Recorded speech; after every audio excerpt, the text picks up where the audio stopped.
और चलिए अब सीधे रुख करते हैं इस वक्त लोकसभा की कार्रवाई का। उसका ताल्लुक ना किसी राजनीतिक दल से है, ना किसी राजनीतिक पार्टी के साथ। आपको बार बार संसदीय मंत्री जी की ओर से अपील की गई, स्पीकर अध्यक्ष जी की ओर से अपील की गई, लेकिन यह अजीब मंजर है अध्यक्ष जी, आप धरती से भी नाराज हैं, आप आकाश से भी नाराज हैं और आज आप अंतरिक्ष से भी नाराज दिखते हैं।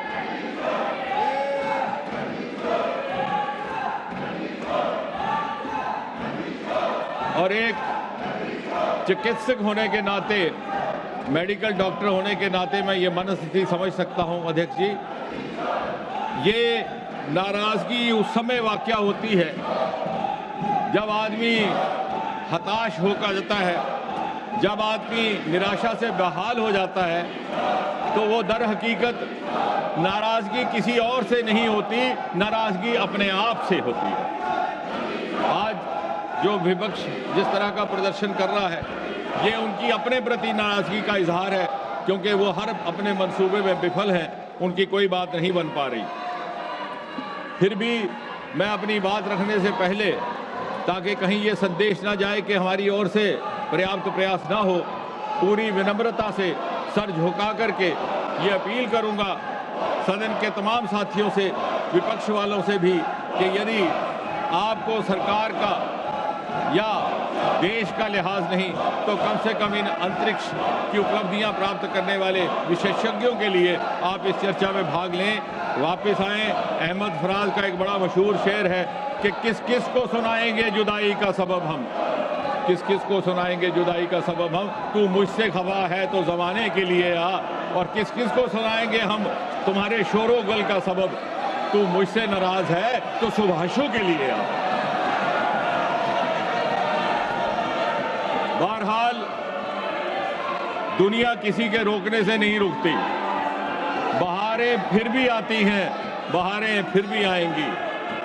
विकसित भारत की ये तेज रफ्तार यात्रा यूं ही चलती रहेगी, इसको कोई रोक नहीं सकता। और प्रधानमंत्री मोदी जी के दृढ़ निश्चय और दृढ़ संकल्प को कोई हिला नहीं सकता। Nobody can shaken the courage and courage of conviction of Prime Minister Modi.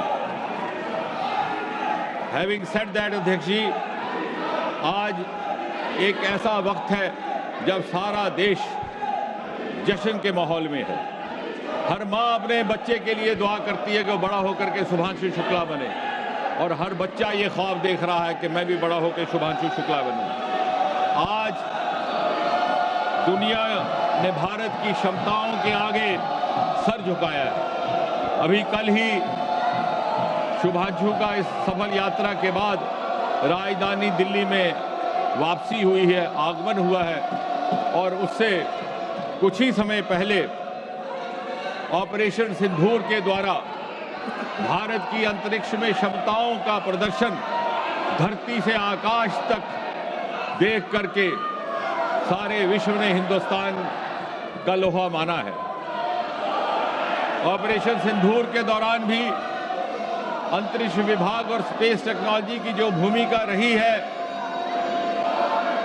उस भूमिका को निभाने के हेतु जो टेक्नोलॉजी अपनाई गई, वो भी गत 10 वर्षों में मोदी जी की सरकार के आने के बाद ऐसा हुआ। और इस तरह से मुझे यकीन है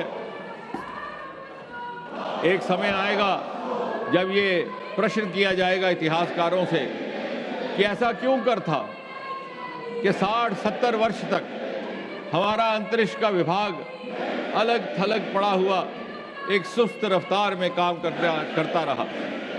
और जब उस प्रश्न का उत्तर ढूंढा जाएगा तो ये समझ में आएगा कि 26 मई 2014 में जिस दिन मोदी जी ने